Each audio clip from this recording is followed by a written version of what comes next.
বর্তমান সমাজে বিবাহিত জীবনে অসুখী হওয়ার প্রধান কিছু কারণ রয়েছে, যেগুলো আপনাদের সাথে আজকের ভিডিওতে শেয়ার করতে যাচ্ছি। বর্তমান সমাজে অধিকাংশ বিবাহিত জীবনে কেন অসুখী এটার বাস্তব চিত্র কিন্তু অনেকেই সরাসরি বলতে চায় না। প্রথমত, যোগাযোগের অভাব।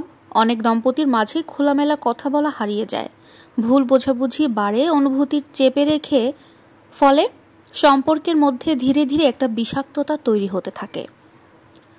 এরপরে আসে অতিরিক্ত একটা প্রত্যাশা। অনেকেই মনে করেন বিয়ের পর সবকিছু একেবারে ম্যাজিকের মতো ঠিক হয়ে যাবে, কিন্তু বাস্তবতা কি সত্যিই ম্যাজিক? না, বাস্তবতা একদমই ভিন্ন। উভয়ের চেষ্টায় আসলে প্রত্যেকটা সম্পর্ককে টিকিয়ে রাখতে হয়। আর্থিক চাপ আর দায়িত্বের ভার, সংসার চালানো, বাচ্চার খরচ, সামাজিক চাপ, এসব নিয়ে অর্থনৈতিক একটা টানাপোড়েন তৈরি হয়, যেটা সম্পর্কের ওপরেও অনেকটা প্রভাব ফেলে। সমঝোতার একটা ঘাটতি।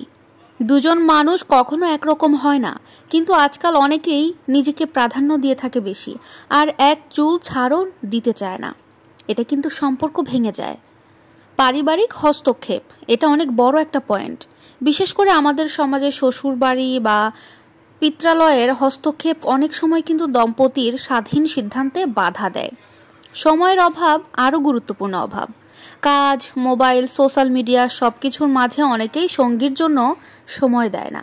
এতে ভালোবাসার জায়গাতে কিন্তু অনেকটা ফাঁক পড়ে যায়। আত্মসম্মানহানি এবং মানসিক নির্যাতন। অনেকের মধ্যে অনেক অহংকার থাকে, খুঁটিনাটি, অপমান, বারবার মানসিক আঘাত, এই সব কিছু একটা সম্পর্ককে একেবারে নীরবে মেরে ফেলে।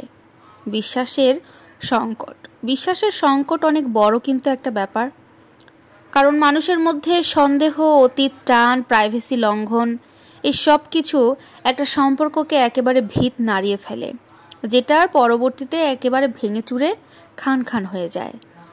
ভালোবাসার অভাব। অনেক সময় দেখা যায় মানুষ কেবল সামাজিক দায়িত্ব পালনের জন্য বা এ কি বলবে, সে কি বলবে, এই সমস্ত চিন্তাভাবনা করে দায়িত্ব পালন করে যায়, একসাথে থাকে, কিন্তু ওই সম্পর্কের মধ্যে বিন্দু পরিমাণ কোনো ভালোবাসা থাকে না। এটাকে শুধুই অভ্যাস বলা যায়। নিজেকে হারিয়ে ফেলা। অনেকে তো সংসারের চাপে নিজেকে একেবারে বিসর্জন দিয়ে দেয়, নিজের শখ, নিজের স্বপ্ন, ভালো লাগা সব কিছু ভুলে যায়। এতে ভেতরে ভেতরে হতাশা জন্ম হয় তার। সবশেষে একটা কথাই বলবো, বিয়ে মানে কিন্তু শেষ নয়।